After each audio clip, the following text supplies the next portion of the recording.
la kung'amua wakati, lakini tutaweka mkazo zaidi juu ya hilo. Ndio kwa namalizia nalo sasa hivi, kujua yapasayo kuyafanya ni wakati.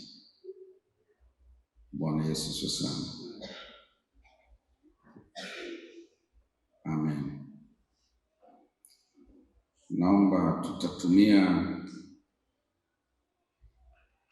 waraka wa kwanza Petro sura ya kwanza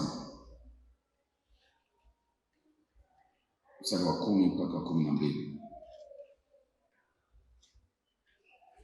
Katika habari ya wokovu huo, manabii walitafuta na kuchunguza ambao walitabiri habari za neema itakawafikia ninyi, wakatafuta ni wakati upi na wakati wa namna gani ulioonywa na Roho wa Kristo aliyekuwa ndani yao, ambaye alitangulia kuyashuhudia mateso atakayompata Kristo na utukufu utakaokuwa baada ya hayo.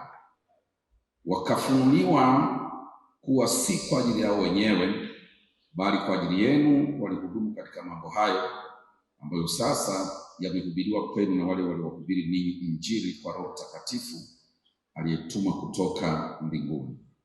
Mambo hayo malaika wanatamani kuyachungulia. Bwana Yesu asifiwe sana. Mambo ya wakati ni wakati upi? Mungu atupe ufunuo halisi wakati upi. Amen.